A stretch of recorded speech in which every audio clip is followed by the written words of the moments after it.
Why should loving God be the most important thing? Can you see how following Jesus' teachings would lead to a society in which all people are respected and valued? Morality is a very, very complex issue and cannot be summed up by a few trite statements.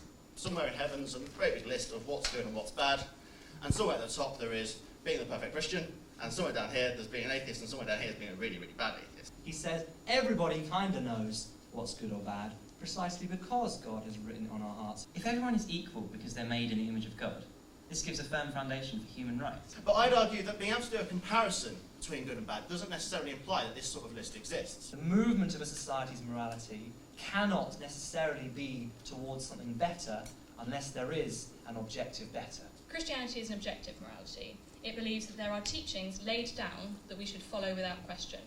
A relative morality is a little more gentle. It's more cut and fit. By even using the terms good, bad, right, wrong, we are assuming that there is such a thing that can be objectively good, bad, right or wrong. If everyone lived their lives as Jesus lived his, modern society would be a better place. In the face of breaking these rules, in the face of being an unloving person, God does away with the forgiveness.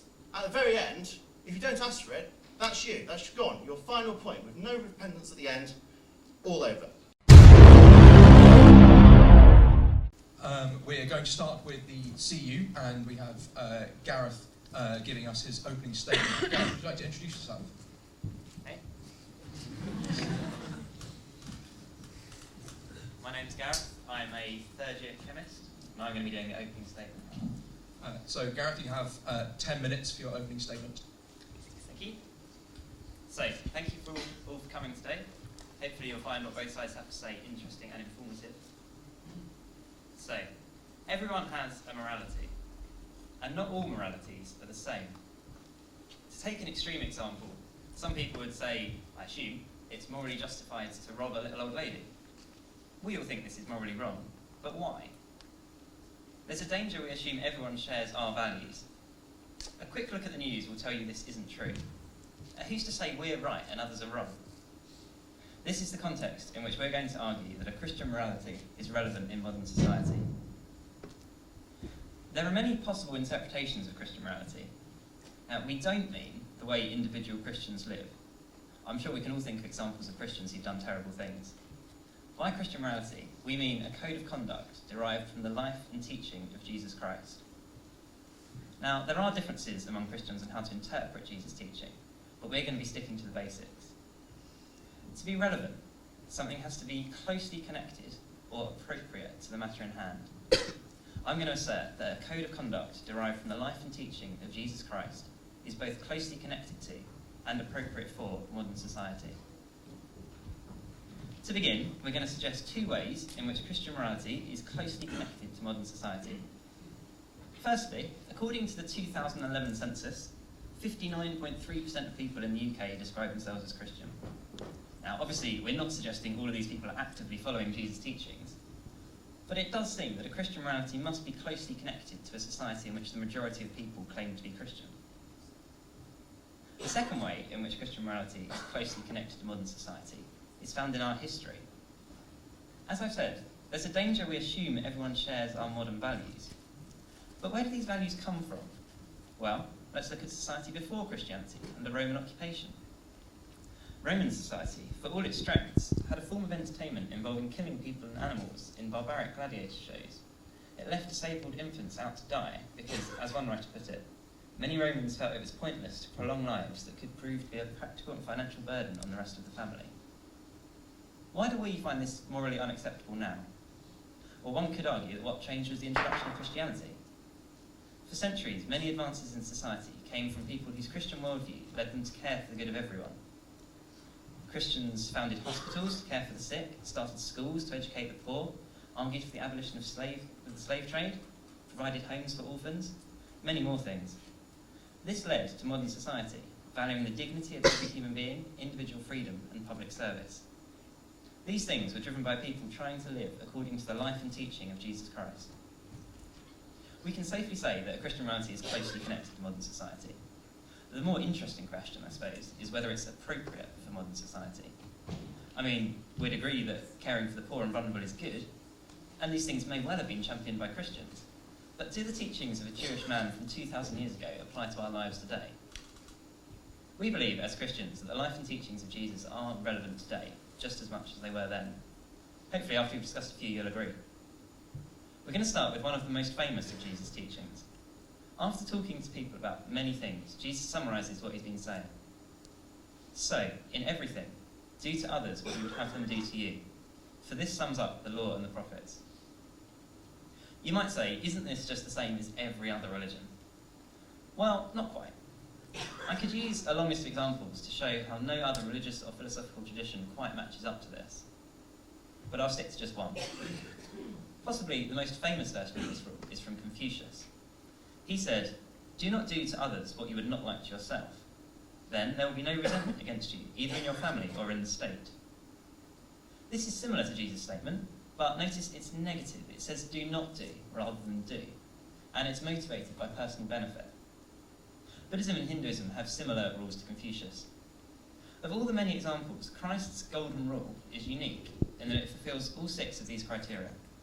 1, it's central. It's how Jesus summed up all the other laws. 2, it's positive. It tells us to do good, not just to avoid doing bad. 3, it's practical. It doesn't just tell us to wish people well. 4, it's selfless. We shouldn't expect people to treat us better because of it. 5, it applies to everyone, not just friends or others in our religion. And 6, it concerns everything about human relationships. This example of Jesus' teaching is clearly appropriate for modern society. Secondly, Christian morality is appropriate for modern society because it provides the basis for the rest of our morality. Another time, Jesus summed up his teaching in a similar way. Someone asked him, "Teacher, which is the greatest commandment in the law?" Jesus replied, "Love the Lord your God with all your heart and with all your soul and with all your mind. This is the first and greatest commandment. And the second is like it, love your neighbour as yourself. All the law and the prophets hang on these 2 commandments." This was Jesus summing up 1,500 years of teaching. You've got the famous love thy neighbour part, which is similar to the golden rule I've already mentioned. But notice, this time Jesus gives more detail. There's another, greater commandment. Love the Lord your God. Now again, you might say, that doesn't actually sound like morality. I would say it's the foundation of Christian morality. Everyone can agree that being nice to your neighbour is a good idea, but this is different. Loving God enables us to love our neighbour. The Bible says that what a person desires is unfailing love. We'd probably recognise that's true. Getting this love from God means we don't have to try and get it elsewhere. We can love people generously, not expecting anything in return, because our love comes from God. We don't have to use relationships to make us feel loved, because our love comes from God. So, we're free to love our neighbour as ourselves, caring more about their needs than our own. We're secure, knowing that God's love for us never fails. All of Christian morality is like this. Because God has loved me, I can and should love others. This is certainly appropriate for modern society. To further demonstrate how Christian morality is appropriate for modern society, we're going to look at one more thing Jesus said, taking morality a step further than just loving our neighbours. "You have heard that it was said, 'Love your neighbour and hate your enemy.' But I tell you, love your enemies and pray for those who persecute you." So, Jesus has said we should love our neighbours, and more than that, we should love our enemies. In fact, we should do to everyone what we'd want them to do to us. Can you see how this should lead to a loving society in which all people are valued equally? The final reason we think Christian morality is appropriate for modern society is that it provides a foundation for many of the things we value about modern society. Human rights, diversity, tolerance. If everyone is equal because they're made in the image of God, this gives a firm foundation for human rights. Now, to quote the US Declaration of Independence, "All men are created equal, endowed by their Creator with certain unalienable rights." And, as the later Universal Declaration of Human Rights says, "Recognition of the inalienable rights of all members of the human family is the foundation of freedom, justice, and peace." So, Christian morality provides a solid foundation for human rights in our modern society, which in turn provides a foundation for many other good things. Because people's value depends on God, not their attributes, a physically disabled person with learning difficulties is just as valuable as an Olympic athlete studying at Oxford. This is the difference that stopped us abandoning disabled children like the Romans because they were a burden. Christian morality gives us reason to value diversity and tolerance. The worldwide church is made up of many different kinds of people, so Christians should value diversity. Throughout the Gospels, you can see Jesus interacting with people he disagreed with and still loving them. Can you see how following Jesus' teachings would lead to a society in which all people are respected and valued, despite and even because of their differences? There's much more to Christian morality than what I've mentioned in this opening statement. Humility, compassion, peace, gentleness, patience, kindness, faithfulness, self-control. As well as Jesus' teachings, his life provides us with a perfect example. If we want to see how to treat other people, look at Jesus. He spent his time with the poor and the outcast, rather than the rich and the important. You have 1 minute left. Thank you. If we want to see how to be non-judgmental, watch Jesus talking with prostitutes. If we want to see the ultimate example of self-sacrificial love, we can see Jesus give up his life on a cross for us. If everyone lived their lives as Jesus lived his, modern society would be a better place. So, a code of conduct based on the life and teaching of Jesus Christ is both closely connected to and appropriate for modern society. Closely connected, both because of the number of Christians and because of our history, and appropriate because treating others as we want to be treated, loving our neighbours as well as our enemies, these are both just as good principles to live by now as they were when Jesus first said them. These things provide a foundation for morality in our modern society. So, yes, Christian morality is relevant in modern society. In the words of Jesus, so in everything, do to others what you would have them do to you, for this sums up the law and the prophets. Thank you.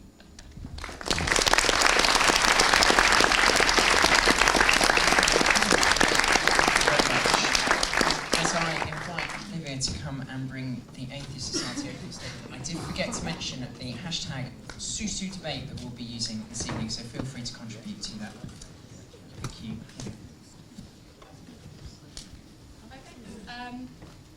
I'm here from the Atheist Society, and I'd like to start by saying this debate is not about specifics, and it's not about whether God exists or not, because that's a question that really can't be answered tonight. But I would say that we do need some terms being defined before I start. The first of those is an atheist. An atheist is someone who does not believe in God. This doesn't mean we're sure there is no God, but we choose to live our lives as though there isn't. Also, humanist, which I'm sure you'll hear come up again. A humanist is someone who does not believe in God, but still thinks it's important to celebrate the events that are important in human life, like birth and death and marriage, and these things that are, life-changing events for us. The third and most important is secularist. A secularist does not have to be someone who doesn't believe in God. A secularist is someone who believes in the separation of church and state, and believes that believes in that no religion or non-religion should be the sole provider of morality. This debate is also kind of about the difference between objective and a relative morality. Christianity is an objective morality. It believes that there are teachings laid down that we should follow without question.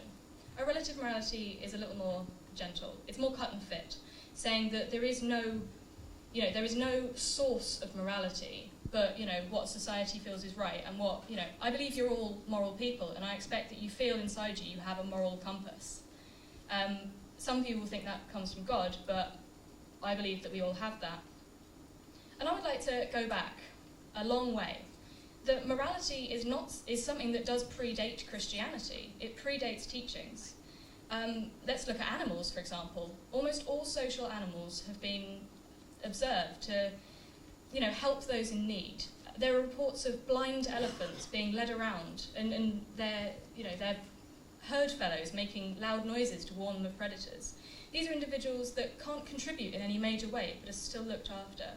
We go back into human history, back into prehistoric man, where they found remains of toothless individuals who have lived well into old age. This far predates Christianity. But these are elderly individuals who would have had to have their food mashed for them. This isn't, throwing disabled children out into the world. Also, as a society, we are becoming more moral. And whether you say this is because Christianity has now happened or not, I think that it's because we are more secular, that nowadays we have a tradition of critical thinking, that we don't accept things without thinking about them. When we see something being done, there is no, there is no cut and fit anymore. There are so many situations we find ourselves in. It's not as simple as theft and murder.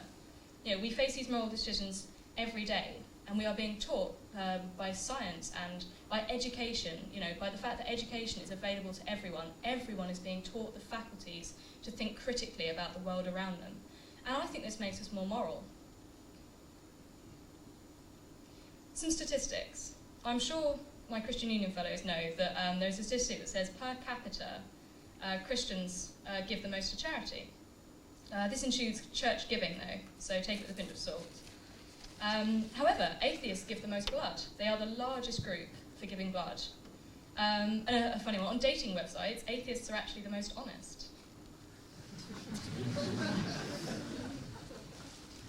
Thing is though, as I say, society is becoming more moral, and religions often lag behind. If people have a direct line to God, you would think of religion as driving social change. But it doesn't. We find that, that often religious groups are the most conservative, the most likely to change their mind at a later date. And I think this reflects the fact that even in the Bible, a relative morality is seen. I mean, you look at the Old Testament. I mean, a lot of you are probably wearing a cotton nylon blend. But the Bible changes. Slavery used to be something that was allowed in the Bible, and it's no longer allowed. And these things have changed. And Christians say to me a lot of the time, that's not what Jesus said. That's Old Testament. And this is a recognition. The Old Testament, is the word of God as well, I would assume. But these things have changed as society has changed. These morals that were very, very important before the New Testament have then been rewritten. So within it, Christianity has the capability for a relative morality. Christianity itself changes. And to say that, the teachings of Jesus are important is not, or are no longer relevant, is not to say that everything in the Bible is rubbish. Obviously, stealing is bad, murder is bad. But I would argue that these are all things that we know because we have a relative morality. We can see in our daily lives that do unto others is a good idea. It's not hard to empathise, and the fact we are social creatures, and it's quite a reductionist way of looking at it, but human beings are social creatures, the same as elephants and dogs, which have a sense of fairness. Look it up on YouTube, it's incredible. And this sense of fairness comes from the fact that we cannot survive in our society. We cannot have a modern society without morality. It is not that modern society is built by a Christian morality. It's that our morality allows us to operate in a way to build up, to work together, so that some people are richer than others. Some people do some jobs than others, and it's all built on this fact that we know what goes around comes around. And we know that corruption is bad because we see some people are not acting fairly. And these are not things that we need specific laws about, because we have the critical thinking faculties as intelligent beings, not just as evolved beings, but as intelligent beings, that we can see that when one person hurts another, that's often not a good thing. Morality is a very, very complex issue and cannot be summed up by a few trite statements. Also, the idea of loving God. Not all of us believe in God. Not all of us believe in the same God. Why should loving God be the most important thing? I can't see God, I can't touch God. And I do not need the comfort of God's love to know that being good to people around me is a good idea. The idea that humans need comfort and security in order to be good people, I think does us a disservice. I certainly feel that I do not need that comfort. That being nice to people makes me feel good about myself. I like to see other people happy, and maybe that's just me, but I don't think comfort is the reason people are moral. And I think that if you guys think that, then you are doing yourselves a disservice. I think that people are moral because we understand and we can empathise, and that we know that do unto others.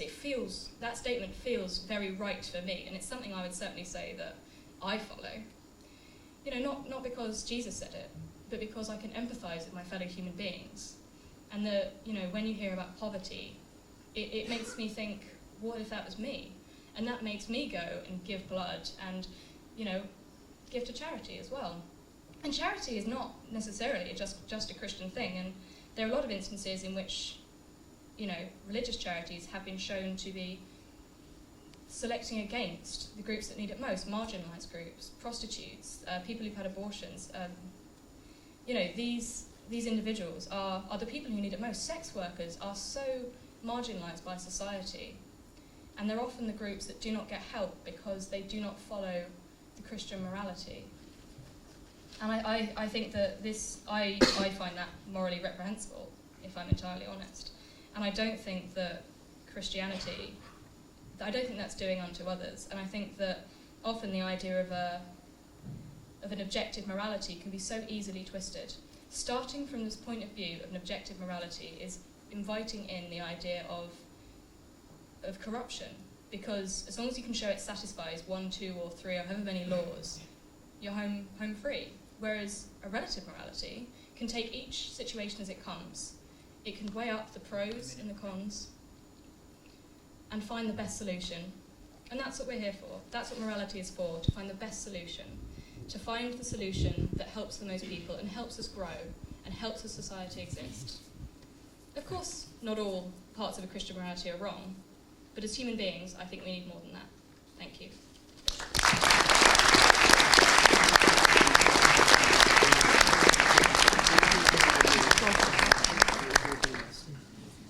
I'd like to introduce the rebuttal speaker for the Christian Union.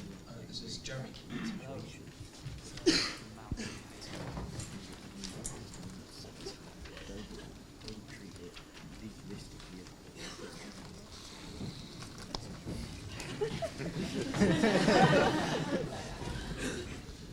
So I clearly brought too much paper, and I apologise for that. But I'm Jeremy, hello, I'm a fourth year medical student, and it's my job now to respond to some of the arguments that we've heard from Olivia's opening statement, and if I have time, to maybe reinforce some of the things that Gareth has said in his opening statement.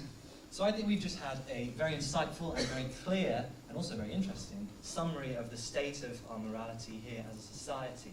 We've seen and heard defined as a relative morality, as one which relies on our natural human empathy, which comes from an innate sense of what we see and what we feel about other people.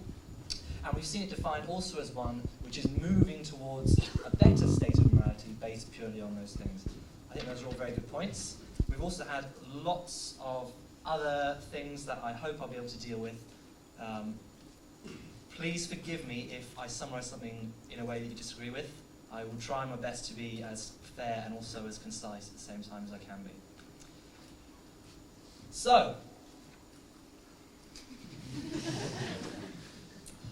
I was advised to begin with some kind of interesting or funny anecdote, and I thought really long and hard, and that was the best I got. So, I apologise for that, but the purpose of this is just to make sure that we're all a little bit relaxed. I think it's clear that we want to be as respectful as possible to each other in the way that we answer, so that's one of my aims as well. Okay. The first thing I think I'd like to spend a little bit of time just clarifying for anyone here who's in doubt. I don't think any of these things were suggested by Olivia, but for those of you that are wondering, I want to clarify what Gareth and I are here to defend and what we are not here to defend. We are not here to defend the idea that every single Christian has a necessarily good moral code. We're not here to defend the idea that any Christian's moral code is necessarily better than anybody else's. And a point that Olivia did raise, although indirectly, if I may, that Christian morality is necessary for society, is also a point that we're not technically defending in tonight's debate. It's a point that Gareth and I would probably personally agree with and would want to defend and engage with, certainly. But the thing that we are here to defend, rather, in this debate, is simply the idea that a Christian morality is relevant to our society. Not that we need it necessarily, but that it is relevant. And that's something that I hope we will still be able to do. So we've seen and heard from Olivia that morality is changing and moving, both within Christianity as an organisation, if you will, or as a group of beliefs, but also within the society that we live in. I think it's certainly fair to say that morality changes, that it adapts to our experience, and I think that's helpful and I think that's healthy and natural. Certainly, various moral ideas have shifted within the general church in the Western world anyway. And that is more to do, I would say, with the reinterpretation or new understanding of passages that have already been there, and possibly less to do with a new and innate sense of empathy, although those two things can and certainly will be connected to a certain extent. The point that we want to make about the movement and change of morality, well, there's two things we want to make. Firstly, the movement of a society's morality cannot necessarily be towards something better unless there is an objective better. We've heard the fact that morality is subjective purely, but I put to you that in fact by even using the terms good, bad, right, wrong, we are assuming that there is such a thing that can be objectively good, bad, right or wrong. This is a point that is often raised in this kind of debate, but I think it needs emphasising that when we use the categories, however much we take it from our experience and it is a subjective development, we are using categories which we assume to be objective. Christian morality gives us a framework that allows us to have objective moral codes in a consistent and coherent way of thinking at the same time. I'm not trying to say that non-Christian codes are necessarily inconsistent or incoherent. I have very many friends who have very clear, very rational ways of arguing for objective morality. But I'm trying to show that Christian morality can be relevant partly because of its basis giving us a foundation for objective moral codes and beliefs. We've, as I said, heard that Christian morality has changed quite a lot in various ways. That's not necessarily good or bad, and one of the things that Olivia pointed out was the understanding and interpretation of some of the laws in Leviticus. Now, she's been very kind, actually, because before the debate started, she was quoting some of them, I think possibly to rile us, and she hasn't done that, but she's pointed out a couple of the ones, such as wearing clothes of two cloths, which nowadays most Christians wouldn't abide to.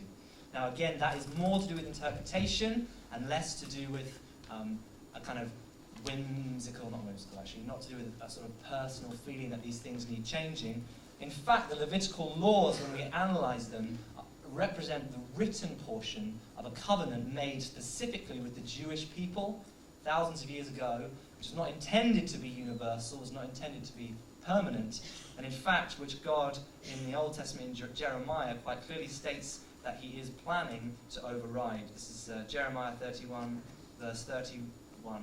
He says, "The days are coming, declares the Lord, when I will make a new covenant with the people of Israel and with the people of Judah. It will not be like the covenant I made with their ancestors when I took them by the hand and led them out of Egypt, because they broke my covenant, though I was a husband to them, declares the Lord. This is the covenant I will make with the people of Israel. After that time, declares the Lord, I will put my law in their minds, and I will write it on their hearts. I will be their God, and they will be my people. No longer will they teach each other, saying, know the Lord, because they will all know me, from the least to the greatest." So this is the kind of agreement that God in the Old Testament says he's going to bring into action, and it's something which Christians believe was fulfilled and carried out by the person of Jesus. In his own words, in the book of Matthew, he says, "I have not come to eliminate or override the law, I have come instead to fulfill it." And our belief, therefore, is that Christian morality does have an element of subjectivity to it, of relativism, of a way of moving with us, because, as he has said here, even in the Old Testament, quite explicitly, I will put my law in their minds and I'll write it on their hearts. What God is calling for here is an intuitive and personal connection with our morality, which allows us to use our experience in that respect also.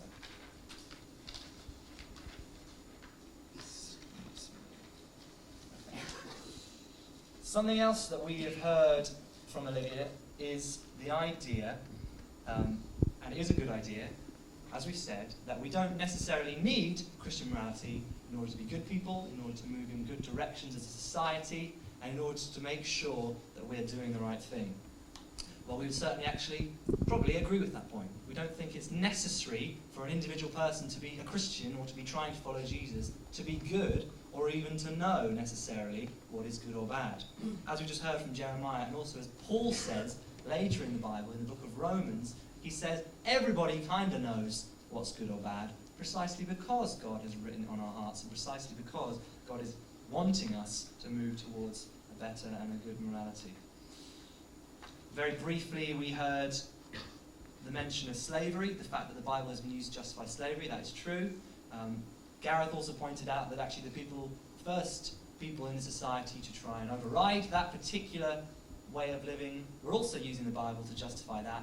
So, kind of cancels out. The point we want to take from it is that it is not necessarily kind of, oh, you have to be Christian you have to believe in slavery to be a Christian.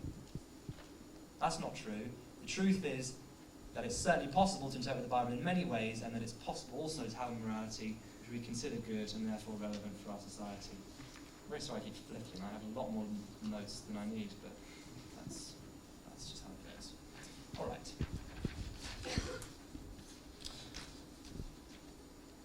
So we've also heard Olivia say that she thinks and feels and believes that religious moralities tend to lag behind the development and the movement of moralities in society. Now that, of course, assumes that the movement of a morality in a society is always forwards. I'm not sure that's necessarily 100% true, but generally speaking, I think we'd agree that we consider ourselves to be better people than 500 years ago, 600 years ago, whatever you would say. I don't think it's true to say necessarily that Christianity is lagged behind. There are certainly things that Christian moralists want to maintain and value, and a lot of those things are important things that we still today would consider relevant, like Gareth has mentioned, loving your neighbour, loving your enemy. In fact, there are various other things within Christian morality that we would consider good, that we would consider beautiful, and actually that we would consider enough by themselves to make a Christian morality relevant. Let's list a few more. We've heard quite a lot about loving, but what does loving mean? Well, there's quite a famous passage in the Bible about love. 1 Corinthians chapter 13, Paul is talking about love, and he says, "If I give all I possess to the poor and give over my body to hardship, that I may boast, but do not have love, I gain nothing. Love is patient. Love is kind. It does not envy. It does not boast. It's not proud. It does not dishonor others. It is not self-seeking. It's not easily angered. It keeps no record of wrongs. Love does not delight in evil, but rejoices in the truth. It always protects, always trusts, always hopes, always perseveres, and love never fails." So when Jesus is talking about love, he's talking about all these things. I think it's very difficult to say that a morality based on this, and based on one's belief that this is good and true because of one's Christian faith, is irrelevant to our modern society.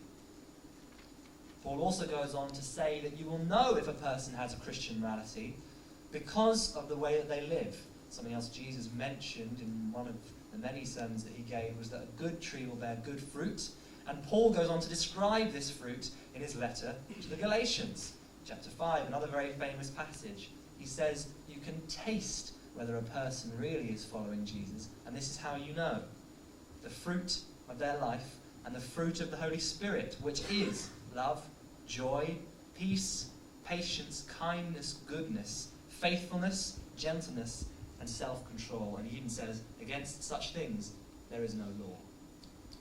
So once again, we have another shining example of a way that we can even see that in the Bible it says if you really are following Jesus, you'll have a life that looks like these things. And that is a life, I think we can probably agree, is going to be universally considered good.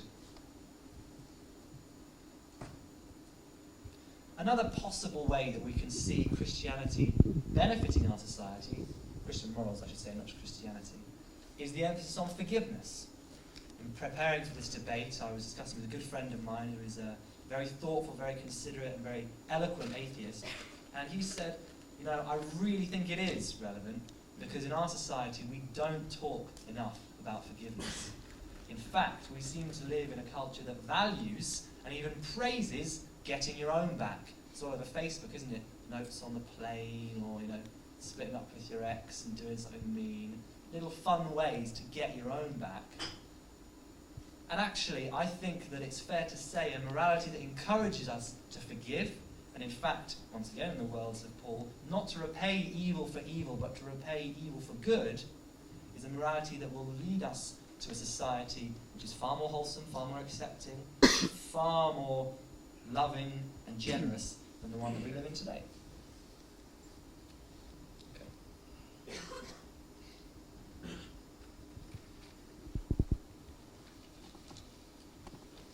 So I think we've seen today, so far, that there are lots of very good things that come out of a morality, a code of conduct, which truly is based on the life and teachings of Jesus Christ. The real important thing that we want to say is that based on the arguments we've given you, which is the fact that it's closely connected to our society because of the number who claim to follow it, that it's closely connected because of its historical impact on our current moral codes, that it's appropriate because of the central emphasis through Jesus' life and teaching on love, which is patient, kind, good, joyful, forgiving, and the emphasis on not repaying evil for evil, but repaying evil for good, all make a Christian morality something both practical, something useful, something relevant, and something even that can be beautiful in today's society. You have 1 minute. Thank you very much.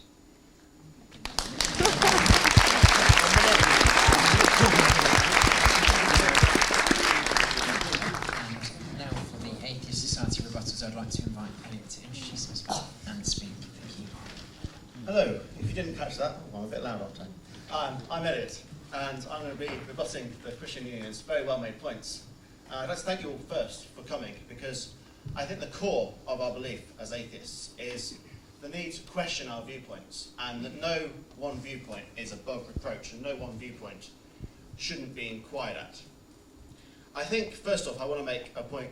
I think the Christians didn't quite do themselves justice in their faith, in that when they said it boils down to love, they missed vast amounts of what makes Christian different from a lot of other religions.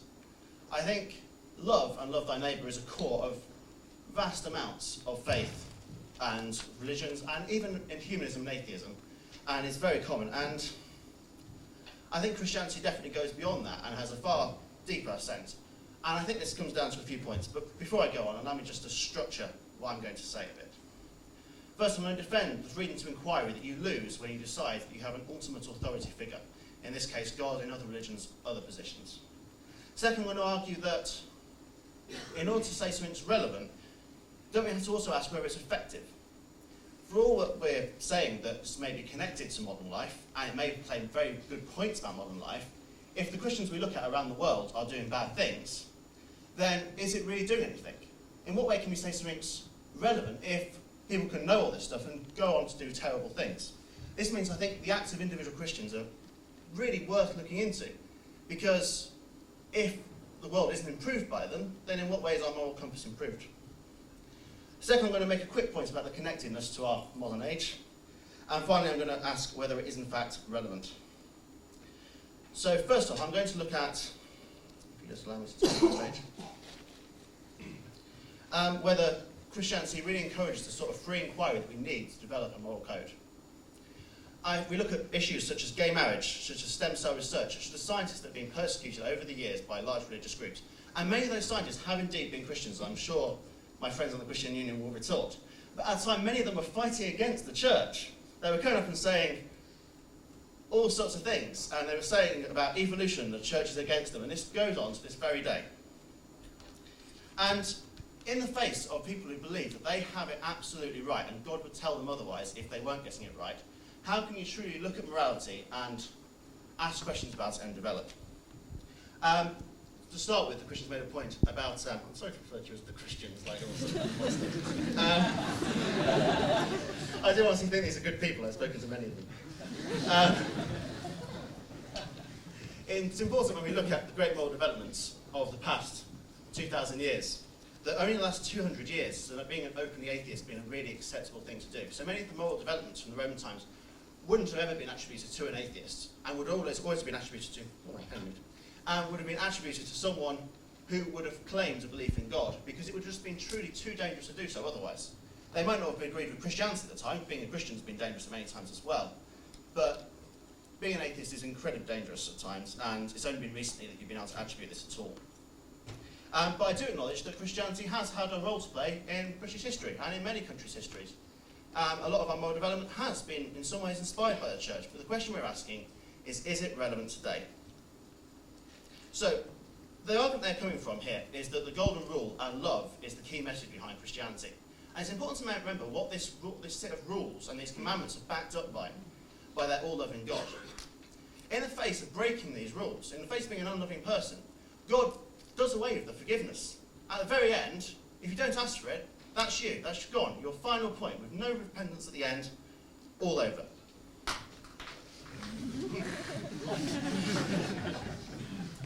It has at its core this notion of subservience, this notion of look to this higher power who is going to keep you in check.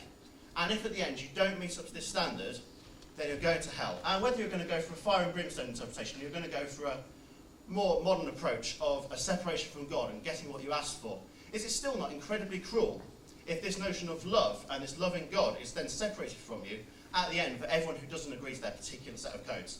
And it's not just people who are good who get into heaven.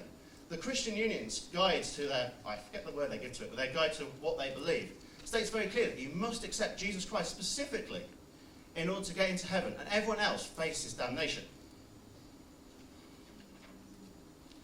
And so the notion that the fruits of the Spirit that were listed at the end, the notion that people are peaceful and kind, you could live up to every single one of these fruits of the Spirit, and you'd still be lost. You'd still have to end up submitting to this all-powerful being. Whether or not he's shown you that he exists, whether or not you believe that he exists, being as good as you can does not get you anywhere further forward. Well, only 5 minutes in, and I've made my key points already. Next, they said that disagreeing with, they said that good and bad gives you a fundamental definition of something that's objective. That if you can say one thing is good and one thing is bad, you must be living up to some standard somewhere. It must be able to go up on a chart. You can picture it. Somewhere in heaven's a great big list of what's good and what's bad. And somewhere at the top there is being the perfect Christian, and somewhere down here there's being an atheist, and somewhere down here there's being a really, really bad atheist. But I'd argue that being able to do a comparison between good and bad doesn't necessarily imply that this sort of list exists. The fact that we as humans can decide for ourselves what's better and what's not better doesn't make it fundamentally objective at any point. We change our minds, and we change our minds about which moralities are better at different times. So the very measure is relative as well. There's no objectivity here. I'm not going to address their specific points about whether Leviticus is making good points, whether Leviticus has passed out of the law or not. I'm not going to address theologies today. That's probably more their area. Again, we're going to look at forgiveness, which they kind of closed with. I hope that, well, I imagine a lot of you here from the Christian Union, but those of you who aren't, I hope you forgive people. I hope that we can all agree that those notions of get your revenge on your girlfriend, or post about the person who annoyed you in the library, or post the person who's sleeping on your desk, I hope we agree that actually these things aren't moral. We don't think they're moral in society. I don't think when the Susu Ideas and Discussions group lights up with rage at the latest revenge page that's come up, that people are truly saying, we're all Christians and we all desire that these people forgive one another. No, we all see that this notion of revenge is wrong. And just because people in a moment of unthinking do it doesn't mean they're being anti-Christian at that time. I mean, it does, but you know, it's not specifically. They also talked about the New Covenant wiping out previous laws. I think this in itself gives this notion of changing rules. They talk about this being written on man's heart. And from my perspective at least, and I'm sure this will be answered in the final statements or during question time, but if it's written on our hearts, then how is it adapted? How, at one point, 2,000 years ago, when it was written on everyone's heart what the rules were and how we should live, how has it taken us this long to evolve our society? If we had this set of rules written on us, surely we would have got to a point of fundamental human rights much, much sooner, if that's what Christianity implied. But then you go through Paul's lesson and you find that people aren't treated equally. Women are treated differently in church. And actually, there's no reason to believe that Christianity does support these views. It's just been that some very good people within Christianity have decided that, wait a second, this doesn't match up, we'll adapt it to ourselves. And that doesn't imply any divine interpretation or any divine messages. In fact, it doesn't imply that the Bible is inspired at all. Wow, I must be speaking really, really quickly. Jordan's nodding, which probably means yes. So I guess I'll go through my points again. Just to make sure they're really, really driven home. And that would be probably the best thing to do. So again, Christianity's played a role. Neither me nor Olivia would seek to say that anything from that parts of the Christian message, the idea of love your neighbour, the idea of don't steal, the idea of don't murder, are bad rules. But lots of people think that. Everyone thinks that. I'm sure that if the Christians here decided that they didn't believe in God, they wouldn't immediately go, woohoo, I can go and shoot people, that's excellent. No more God to tell me it's wrong. That's not what would happen. And that's true regardless of whether it's a God or not. And again, it's often the church that's going against these things. Stem cell research right now is being very actively opposed. I mean, people have been known to accuse me of being a militant atheist in the past. But the most militant I've been as an atheist is to shout and be loud and speak up against these religious groups. Whereas if you think about a militant Christian, then they're people who blow up abortion clinics. And in what case can you say that that's any more moral? And I'm sure I'll be told off for this, but I'm saying that the active individual Christians won't represent the church. But does the church on average really contribute that much nowadays? Sure, they might try and speak out as a voice, but it seems to me that the great moral advancements are coming from the will of the people.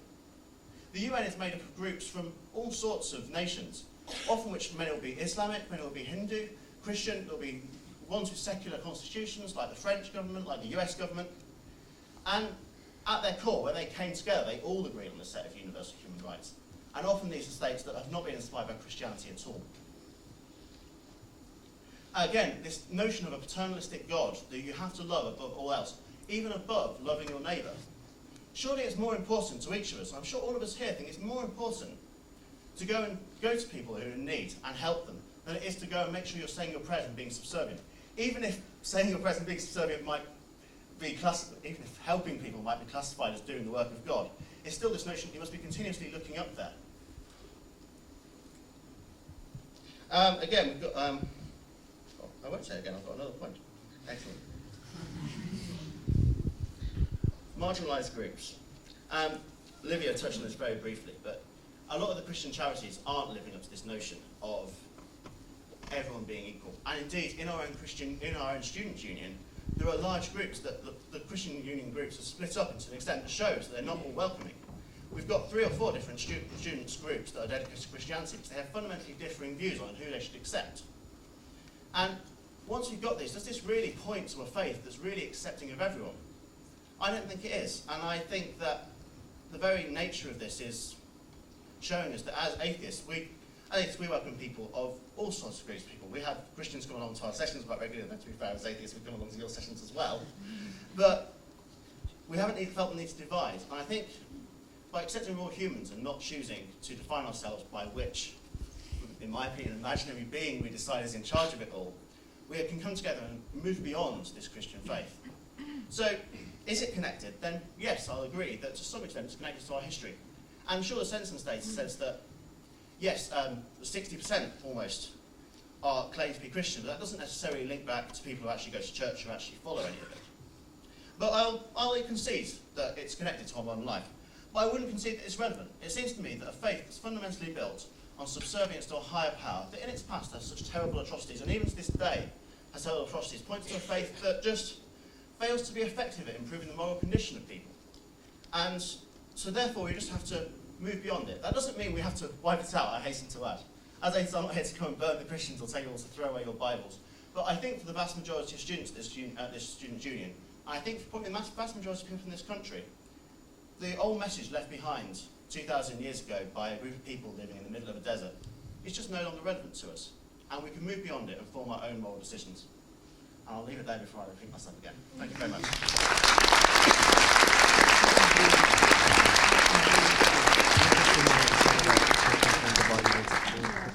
I'd like to thank all of our speakers. We've now got a couple of messages from our hosts tonight.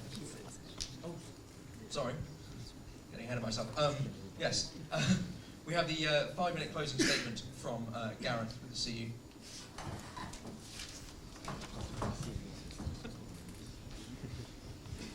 Almost didn't get a chance to do that. Thank you. So, now that you've heard both sides, I hope that we've convinced you that a code of conduct based on the life and teaching of Jesus is both closely connected to and appropriate for modern society. I think it's quite important to say that whilst they've given many interesting arguments, they haven't actually said that Christian morality is irrelevant. They've said it might not be completely appropriate, but they haven't said it's irrelevant. Now, to answer some of their points, they said that morality is relative rather than objective. But I have to reiterate Jeremy's point that if we're moving towards a better morality, that to me, and I know they disagree, implies that there is a better morality there.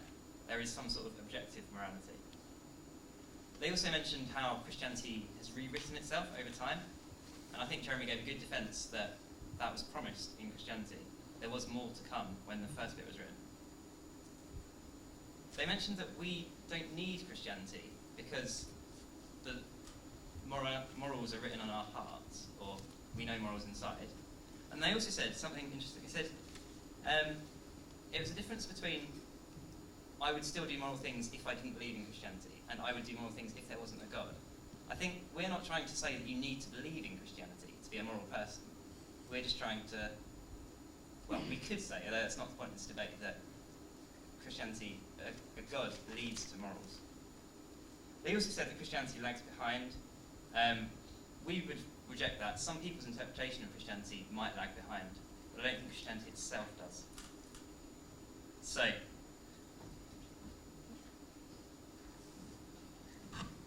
we said that a code of conduct based on the life and teaching of Jesus Christ is closely connected to modern society. They said they agreed with that, so I'm not going to go any further there. Our second half of our argument was that a code of conduct derived from the life and teaching of Jesus Christ is appropriate for modern society. Jesus said we should do to others as we want them to do to us. We should love our neighbour as well as our enemy, all those things. Now, they mentioned that it also says you must accept Jesus. I'd argue that that's an objection to Christianity itself, not Christian morality. So it doesn't mean that Christian morality isn't relevant. They also mentioned charities discriminating. I just point out that I don't think that's a good idea. I think charities should help everyone, regardless of their beliefs. And we said that we think Christian morality provides us with the basis for many of the things we value about our modern society. The fact that people get their value from God, as I said, gives us a foundation for modern notions of human rights. They mentioned that other people have also contributed towards the development of human rights and many other good things about our society. We're not doubting that. We're just saying that Christian morality is also relevant. That doesn't mean every other morality is irrelevant. Our final point was that we can look at Jesus' life to see the perfect example of Christian morality acted out. I think this is really a really strong point. If you look at Jesus and all the things he did, so he didn't discriminate against people. He was friends with prostitutes. He'd go and talk to them. He didn't spend all his time with the religious leaders. If we all acted like Jesus, then modern society would be a better place. I think this demonstrates that Christian morality is appropriate for modern society. So, to summarise, a code of conduct based on the life and teachings of Jesus Christ is closely connected to modern society because both the number of Christians and the history of our society. It's appropriate because treating others as we want to be treated and loving our neighbours as well as our enemies are just as good principles to live by now as when Jesus first said them. You have 1 minute remaining. Thank you. So, and also, I think Christian morality provides a foundation for our modern society. So, yes, Christian morality is relevant in modern society. Now, before I say this last quote, it's about things that Christians have done. I would slightly accept his point that all of these people may have been Christians, but I think a lot of them, there's cases they are very strong Christians, and that's what drove their contribution to society. So, to finish, as the stand-up comedian Milton Jones once memorably put it, apart from being involved in the beginning of science, systems of government, philosophy, art, schools, hospitals, the emancipation of women, the abolition of slavery, social welfare, helping form the basis of the moral code most people live by, and introducing popular notions of justice, mercy, decency and compassion, what has Christianity ever really done for the world? Thank you.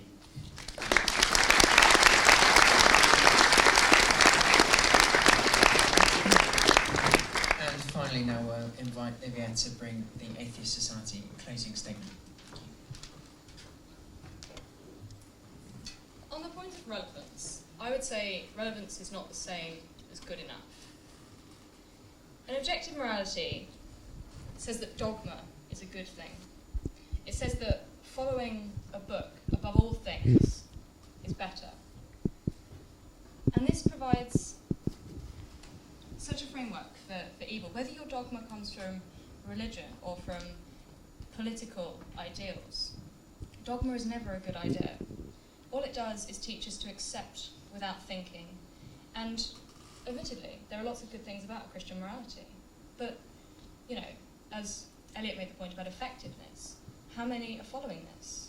It may be a good idea, but is it giving people the faculties to actually make good decisions without this crutch?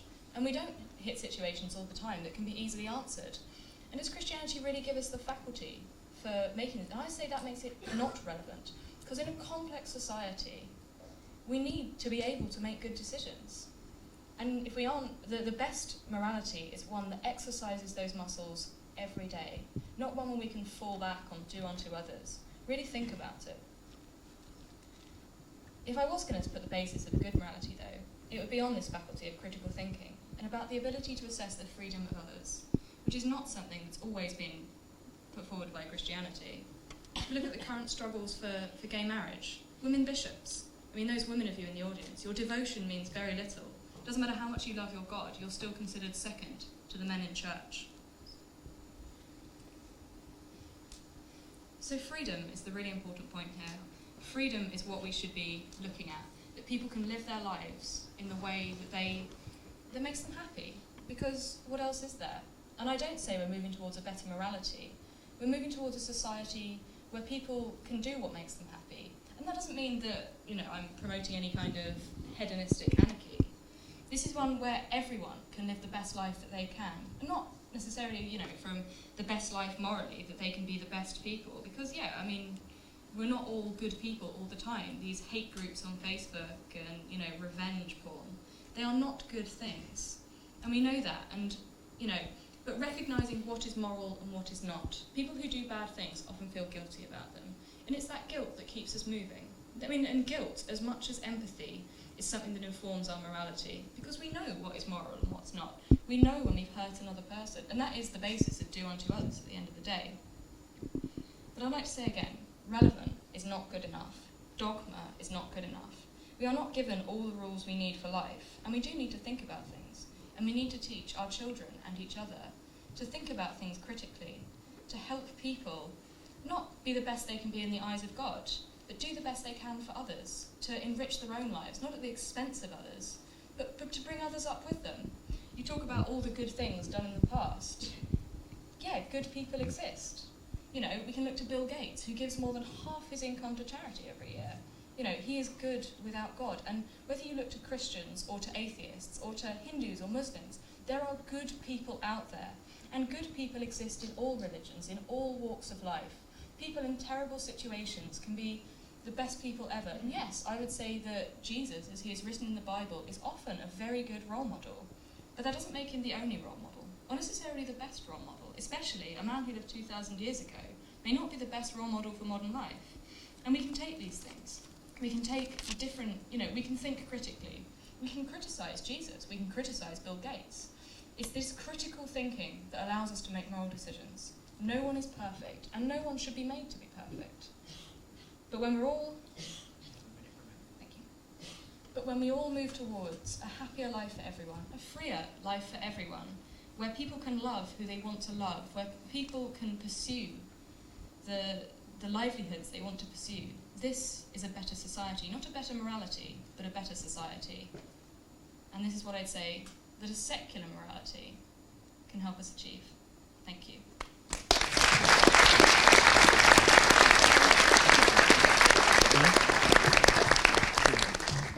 Right, now I'd like to thank all of our speakers for their brilliant points and pass back to our hosts of this evening.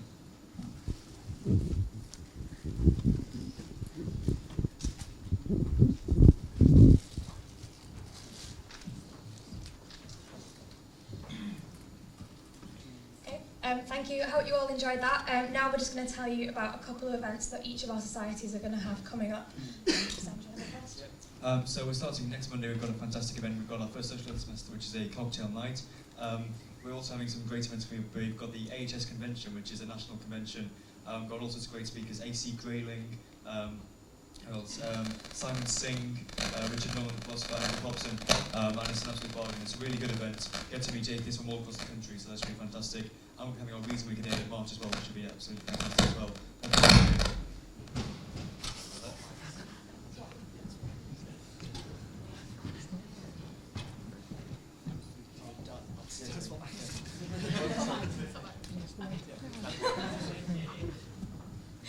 Great. And as a Christian Union, back in Freshers Week, we did a survey on campus.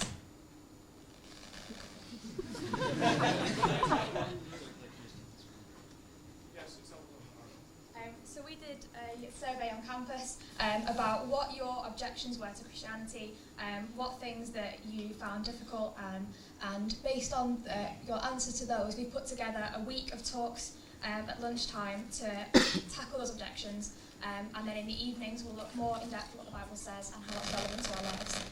So if you want to know more, we've got the whole week of events next week. We're now going to take questions from the floor, which our chairs will explain and moderate for us. Thank you. Right, so if you could direct your questions at us, and we will try and direct them to the relevant sides, and give each side a chance to respond to every question.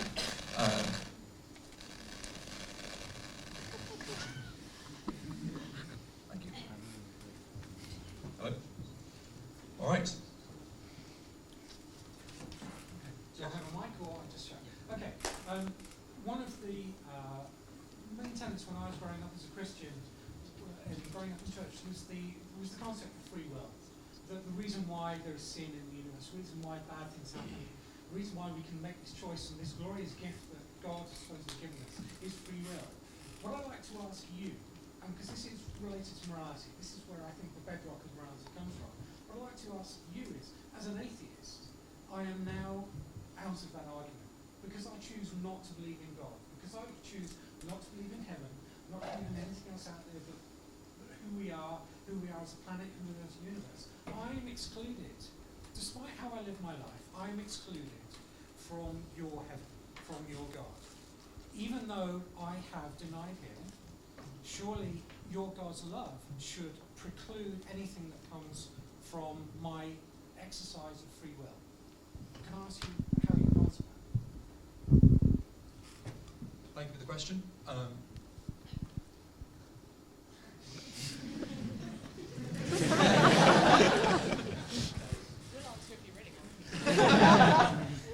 Okay, thank you for that question. That obviously comes from a long journey for yourself, and obviously a very important place for you as well. And we'll try our best to answer it as best we can. So this is a very important question, which quite rightly is asked of Christians all the time, and quite rightly is asked of Christian God all the time. If you were brought up as a Christian, I suppose you would have been taught a lot about the Christian concept of sin and the Christian concept of forgiveness and the Christian understanding, if I can call it a Christian understanding, of God's nature. Now, we don't want to be too abstract, but I guess the usual line of reasoning that Christianity uses is to say that if there is a perfect God, then that perfect being can never truly come into contact with those who are imperfect, and that regardless of how much those things try and make themselves perfect, they never will be, and the only way for that to truly be achieved is through voluntary forgiveness from that God on the voluntary receipt of that person. So that's the reason, as well know, that Christianity relies on the tenet of individual repentance for forgiveness. Now, I can't speak about your personal case. Neither Gareth nor I would like to sit here and say we know exactly where you're going, because we don't, actually, if we're really honest, and we think that's our job, and we don't think it would be right for us to judge and say either way. We think that's God's job, and that will be his job, and that will be something that is between you and God at the end of your life. Thank you, Jeremy. Would the Atheist Society like to add any points to that? We're good, you can come to us whenever. Am I allowed to rebut? I mean, that's dodging the question, isn't it? I mean, it really is. I'm not saying you are a spokesman for God in your thing, but surely that quite simple thing is by exercising free will, of saying, I choose not to believe in these tenets, that I am supposedly excluding myself from that forgiveness. It actually ties in with the question you were talking about, how through the Bible God has said, no, my morals have changed. Surely if you are talking about that in Genesis, I did all this, and by the way, I'm going to change my mind right the way through this book, just so you don't get too hung up on things. Wouldn't that be a much more Christian way of explaining your philosophy? Can we pin down questions? Okay, my question is, my exercise of free will, don't think you've answered that question. You say, sorry, we can't, we're not God, you'll have to take that up at the end of time. I think it's where you're to narrow it down. I think that's what you're saying. My question is, to widen that question about morality, you said through the Bible, God has changed his mind, even though he's infallible. He has changed his position on things.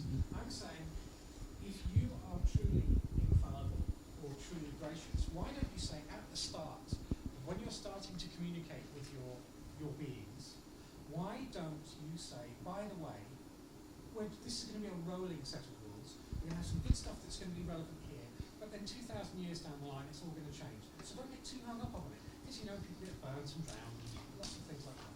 Why is that not at the start of the Bible? Why is that not? Thank you for the question. Let's.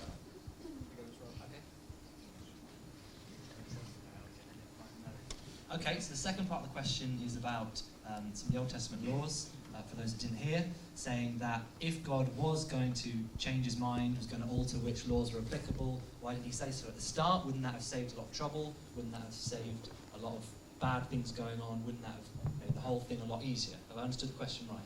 Absolutely. Okay, fine. I'll do my best. I'm sorry if it came across as avoiding the question, your first question. It wasn't my intention. We'll come back to that in a moment. So, the Christian understanding of the Levitical laws that we briefly went over being an old covenant between the Jewish people of Israel at the time, there's a lot of theology into why God did or didn't say at the time these aren't going to apply to everyone, these aren't going to apply for all time. The major arguments are in the New Testament. They're in the book of Galatians, mostly chapter 3 is probably the most relevant to this discussion, where Paul talks about the nature of the law and almost precisely tackles your question. He was asked by a lot of people, if God was going to change his mind, why did he give us the law in the first place at all? Why did he even bother if we were going to end up having a type of morality which is a new covenant, which is between us and the Spirit, which is individual, and which is more mobile? Paul says, the law, I might even have a quote up. Thank you, perfect. Okay. It's too long for me to quote, but I can summarise. He says that the law served quite a specific purpose for that time and for those people. Number one, he doesn't say this in the passage, but it was for the survival and the reinforcement of Jewish culture and Jewish religion.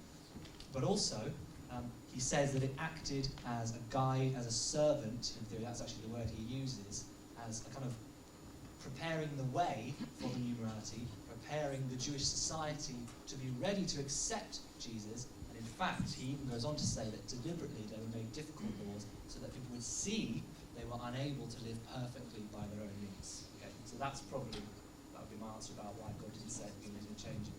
Yeah. Is that enough? Sorry, too long. Great.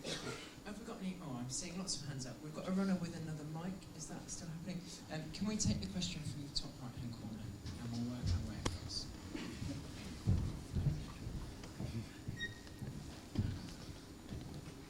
Yeah, I just wanted to say to the Atheist Society, I'm a Christian, and I actually felt very challenged and saddened by the perception of Christians not always doing the right thing and actually showing some quite shocking morality.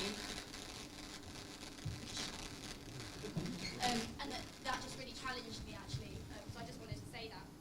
But in terms of examples, you throw up examples of where things have gone right in Christianity. We know there's loads of examples where things have gone wrong in Christianity. I'm sure we can all give good examples of morality with Christians, with Buddhists, bad examples with them, bad examples with atheists. I could go on. There's good examples and bad examples in every single group of humanity. And that is why I'd go on to say that for us, Jesus is that perfect example. And that's why it creates a framework for morality. And it was argued that we could use relative morality and use critical thinking to create our morals. And I struggle with that because as much as many of us sitting here are well informed and are at university, most of society don't have the benefit of high levels of education in order to do that critical thinking, so to speak. If Jesus isn't the perfect example, if he's not relevant anymore, I challenge and ask, who do you think should be our example now to create our morality? Sorry, that was really long-winded. I don't think there is a perfect example. There is no perfect example of morality. Morality is not something that can be decided before something happens. It is cut and fit. And you say, yeah, Jesus is a good example. But from my perspective, I don't think everything about Jesus is written down. I think there's a story about him being naughty as a child and worrying his mother. You know, sometimes even Jesus made unthinking decisions. And, you know, people always say this shows his humanity, and that's right. All humans make mistakes. And I think that does make Jesus more human. But I don't think you need an epitome of goodness. I think that goodness is something that is decided on a day-to-day basis. And that I think you know when you do things right or wrong. And I think that on a wider scale, the law courts are there to make sure that we get an average of morality, so that if one person is way out of whack, there's other people to bring him back. So yeah, I think that Jesus is a pretty good role model, but he did live 2,000 years ago and maybe didn't face the problems that we face today. Invite anyone from the Christian Union to respond to that, or are you happy to take a different question? Okay, in that case, can we take, I can't see where the roving mic's ended up, can we take a question from this side? Sam will just come down and bring the mic to you. Yeah, I think science can provide a sense of absolutist morality. Sam Harris's argument was that you can construct a society based on those principles. There are right and wrong ways in how to live and construct a society and live in the society. We construct a society with our teleological goal and end being to improve the human condition and human well-being and flourishing. And by doing so, I think we can have an objective morality based on that. And I don't think Christianity, for instance, in abortion, and I'll use the example from Mother Teresa. She didn't allow condom use in Africa, and as a result, many people died of HIV.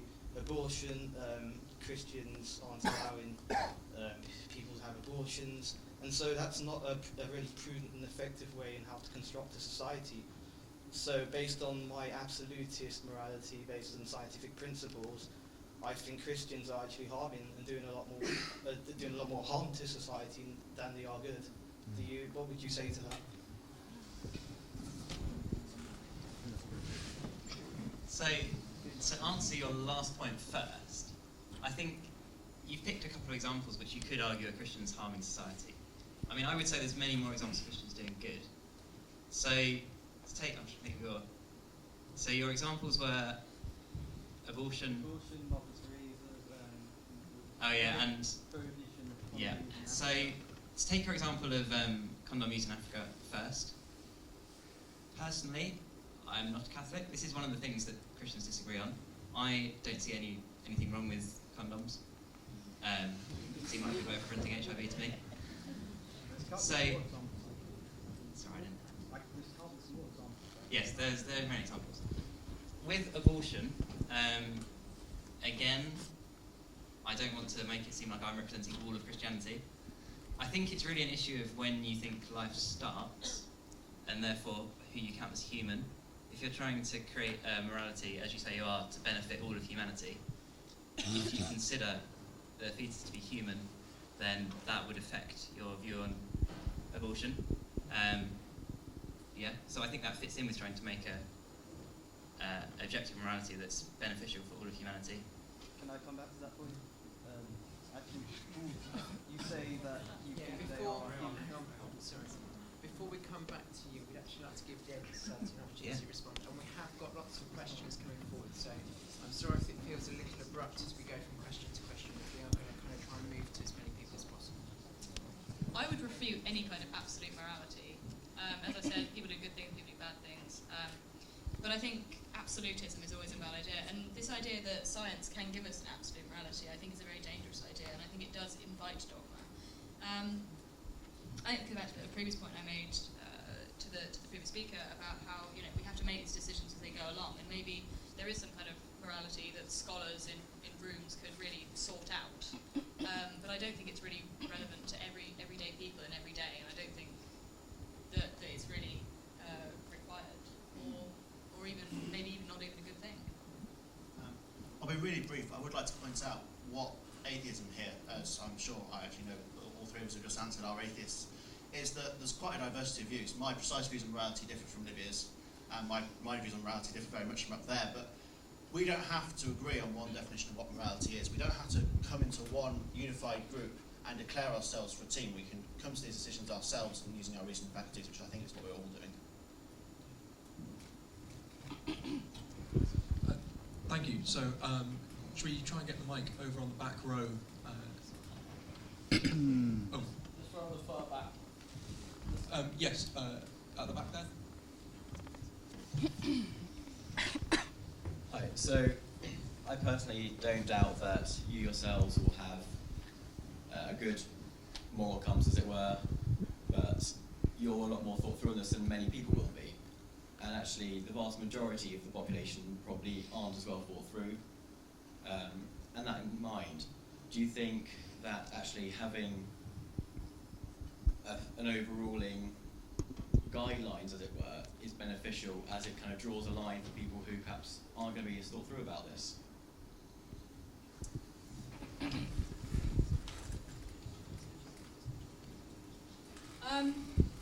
I would probably say that the vast majority of declared atheists, those people who have thought through their beliefs and come down the side of atheism, have thought it through.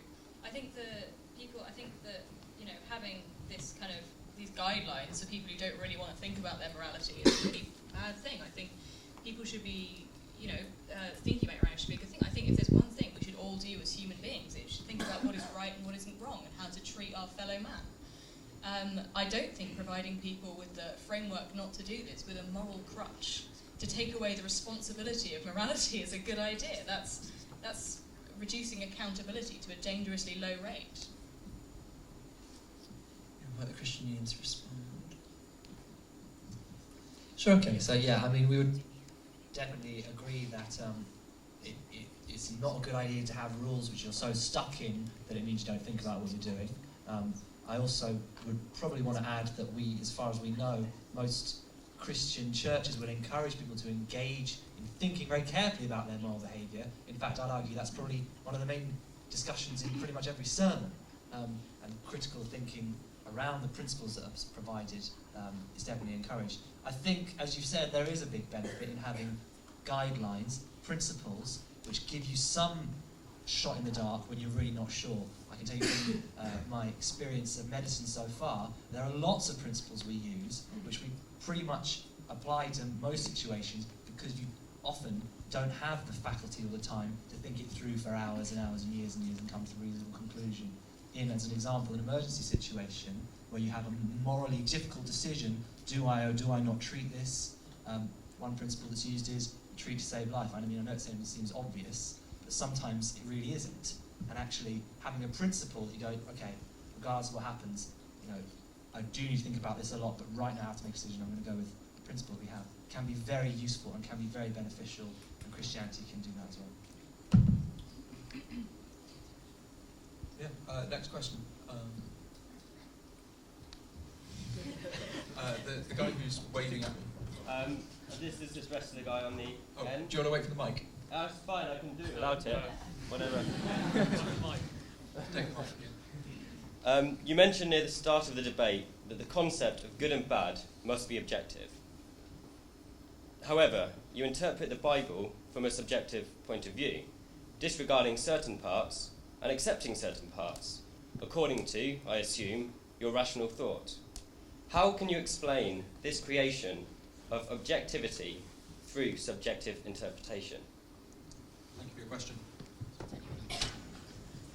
I think when I was talking about objective morality at the start, it's saying that there is an objective morality, not saying that I know what all of that morality is. That you know that from your subjective interpretation of the Bible. That's your subjective experience that you believe there is an objective morality.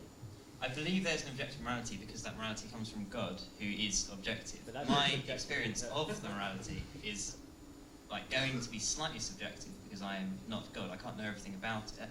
Yeah. However, I don't think it's based on what I would like or what I wouldn't like. I think it's based on a logical reading of the text and seeing what the text implies. So, for example, as Jeremy said earlier, we don't disregard parts because we think they're old-fashioned now. We disregard them because the Bible says that the law has been fulfilled and that it provides us a guideline, but those laws aren't binding on us now as Christians. So do you concede it is a subjective interpretation of the Bible? I think that what we're saying is objective is the morality itself. Our interpretation of it has got to be slightly subjective because we don't know all the facts, but the morality itself is objective. Yeah, I mean, if I understand your argument, I think what you're saying is we can't really claim something is objective because it only means we would have them knowing that are subjective. Is that right? Yeah, essentially. Essentially, okay. So because everything we have is experiential, how can we claim that there are things which are outside experience? That's your argument. The argument is that you're claiming an objectivity about the Bible, about good and bad, but it's just through your interpretation of the Bible. So someone else may interpret the Bible in another way, and they will also say that's objective. But really, it's all subjective at the end of the day. Okay, we understand and we appreciate that, and we definitely want to acknowledge that everyone's interpretation is subjective. However, we don't think it's irrational to believe that some things, or to hold that some things are objective, whilst being open to the possibility that you might be wrong. Okay, so for example, I claim that this exists objectively. Yeah. I can't prove it in any sense of the word, really or truly. I know it from subjective experience. I can touch it and see it. Yeah. And things like believing that some parts of the Bible are true, it's possible to hold that based on subjective things to be objective. Does that make sense? Yeah, that makes sense. Thank you. Would the Atheist Society like to respond to this?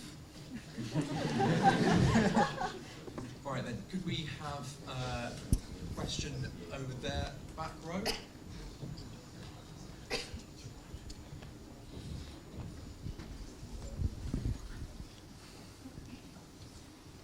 Okay, my problem with relative morality is that if there isn't a perfect standard, how can different people will set the bar at different levels. So if I watch BBC News and I see that someone's murdered 20 people, I can say, oh, I look quite good in comparison to that. But and different countries have different laws. What's wrong to one person might be right to another, and vice versa.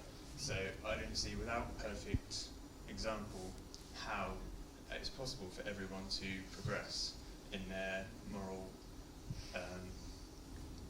thinking, I guess. Thank you for the question.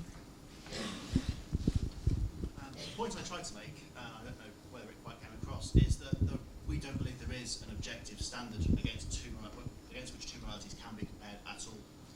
It's possible for me to decide that I look at morality A and morality B and make a decision, but someone else might make the opposite decision in the same circumstance. And I think that the objective standard that you suggest that is possible to make, and is only possible to make because of that objectivity, isn't possible to make. I think the important thing to think about here is freedom. If you have a law that restricts the freedom of one group and allows the freedom of another, I would say that is objectively wrong, or an action that restricts the freedom of one person and allows another person to do what they want. Like, I mean, for example, murder is a very extreme example of that. You've taken away someone's life, whereas, some other things that are considered illegal in some countries are not in fact harmful, and I would say that it's possible to make these decisions based on this idea of, although it's very flawed, kind of least harm. Like, for example, the example of gay marriage. Two men in love with each other doesn't hurt anyone. Only this year have gay people been allowed to get married. So I think that's a very, very good thing, because I think that there is a way of determining whether one thing is better than another. And that's not to say it's objective, and I expect, up against the line it is very difficult to tell. But there is a framework for making these decisions. Thank you. Christian, do you want to respond? Okay, in that case, we'll take the next question. We'll continue forward. If we can get the mic along just into the middle here.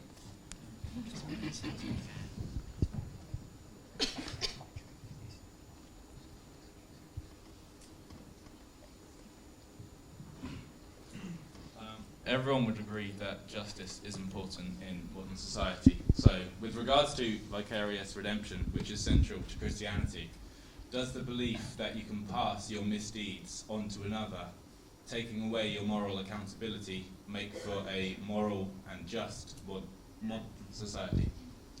Thank you for the question. Okay, so for those that aren't familiar with this topic, the question, if I understand, is asking about one of the central Christian doctrines, the doctrine of substitutionary atonement it's called, which is a fancy way of saying that somebody, namely Jesus, voluntarily took and has taken the misdeeds of anyone who asks him to, anyone who asks for forgiveness, and by that act cleanses and makes those people pure and more acceptable to God. So the question is, how can that be right, considering that it's not really, at the face value of it, just? And it's a fair question that is asked all over the world and all the time. Essentially, our understanding as Christians of the act, and our understanding of how it can even make sense at all, is based on our understanding of what those misgivings and what those misdeeds are. Now, what we're not talking about is an objective, something wrong outside of God. The Christian understanding of a morality being objective is based on who God is, how he lives, what his nature is, and therefore what he says is right or wrong. Our understanding, therefore, of what a sin is, when you really come down to it, is something which is offensive or wrong or bad or hurtful to God as the objective standard of good, of love. Okay? So that's the understanding. Now, with that model, it's more like somebody doing something hurtful to someone else and therefore owing them repayment for what they've done. It's a bit like a debt in some ways. That's actually the most common example you'll hear used in sermons all over the world, is debt. It's used in the Bible as well. And if a person is owed a debt, it is up to them how they would like it repaid. Now, obviously, God, in his justice and in his nature of righteousness, is believed in Christianity to have required satisfaction for that debt of some kind. And the Christian understanding is that he chose to do that, in fact, by taking the punishment on himself. And we believe that that can still therefore be a satisfactory and in fact overwhelming act of love and also of justice at the same time. Does that answer your question? Thank you. Would the Atheist Society like to respond to this? What an awful God. I think that sounds absolutely dreadful. If someone owes me a debt and they can't repay it, which is the Christian foundations that people who are in the state of sin are unable to repay their debt, now I like to think as a moral person I would drop that debt against them. Surely this is what we believe as people and good people here. If someone owes you a debt and they are just incapable of paying, we wouldn't go, oh, just go and ask your mate. He can die for you, that's fine. Oh, here you go, I'll give you my child to die for you. Surely you would just drop it, and surely an all-powerful being could just drop it. I would also say, I mean, you have the concept of original sin, and this is something that I actually find quite offensive, that a child, the moment it's born, it has sin. That the sins of the parents are passed on. And this is something you find, the sins of the father, I think is the phrase actually from the Bible. But I think this is terrible, that in order to, that even a child is born with sin. Children who are unthinking and unknowing. And, you talk about someone not being able to pay a debt. If someone harms me, I do have a capacity for forgiveness, but that doesn't mean that it's right. I mean, you punish children to teach them that things are wrong. I'm not saying that punishment is always the right way to go about it. But I think that there are these things should just be, taken up, and I think that you cannot just pass things on like that. People should take responsibility for their own actions as well, which is something I think is very important and comes back to accountability.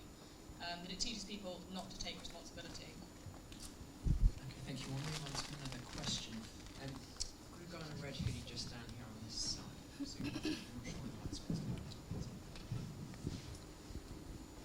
Hi, yeah. Is this working? I'd like to ask about the idea of moving into a better morality. You also said that you believe in subjective morality from an objective being, which by definition is right. Can't be wrong. But that objective being has, by your own words, changed the target, has changed what the objective morality is.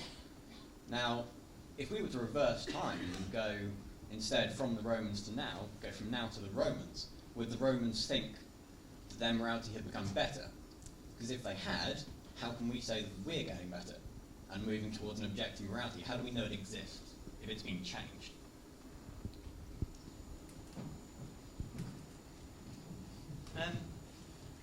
I don't think in our trying to explain sort of the differences in different parts of the Bible, I don't think we said that God changed his objective morality. I think what happened was that God revealed more of his morality to us and revealed more of how we can live up to that. So he didn't. So with the law, he gave us a law, partly, as Jeremy said, to show that we couldn't keep it all. But then he's given us Jesus to show that Jesus can keep it all. And now, having Jesus, we can imitate Jesus. I don't think you'll find any differences in morality there. I think there's differences in the bits that apply to us. So what was given as national law to Israel, for example, in the Old Testament, doesn't apply to us now, because we're not a nation. I don't think the objective morality of God changed. I think its different circumstances need different sort of principles in some way. Does that help? Yeah. Would the atheist side like to respond? Okay, we've got time for 2 more questions. Our speakers will all be around at the end to answer more questions if you've got them afterwards. So let's take the guy in the middle here. Yeah. Yeah. That's all right. I can project. Yeah, just shout them. Yeah, Nietzsche said incorrectly that God is dead, but God is dying. If we look at the data, we are seeing a prominent decline in belief of any God, let alone a Christian one. Whatever the state of our modern society, and Christianity still has the majority, our postmodern society will eventually require a new anchor for its behaviours. I hope that that anchor is scientific and critical reasoning. But if we were to maintain the focus on Christian morality as the relevance, would we not be creating a division between the Christians and every other faith and atheism? Isn't this question creating a division in and of itself? Thank you for your question.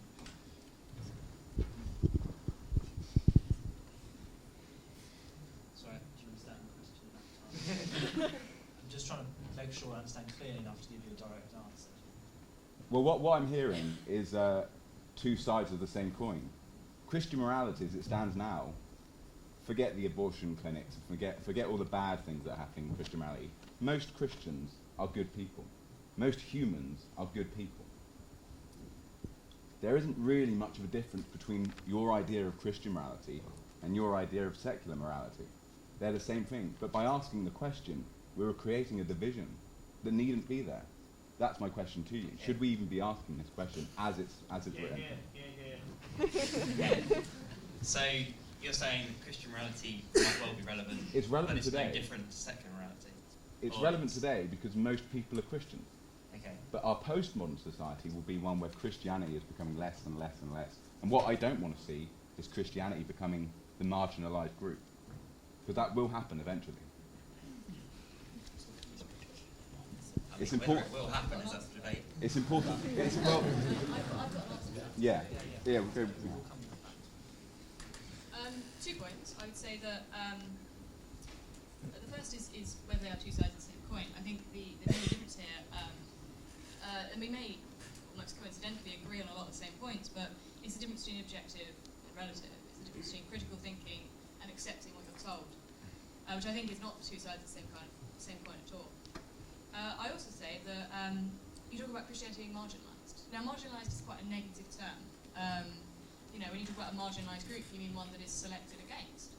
And I would say moving towards a secular morality doesn't make that happen at all. Christianity will not be marginalised. There will be another belief system. Oh, I hope not. I hope they won't. That's what I mean. I think marginalisation. If you define marginalisation by the number of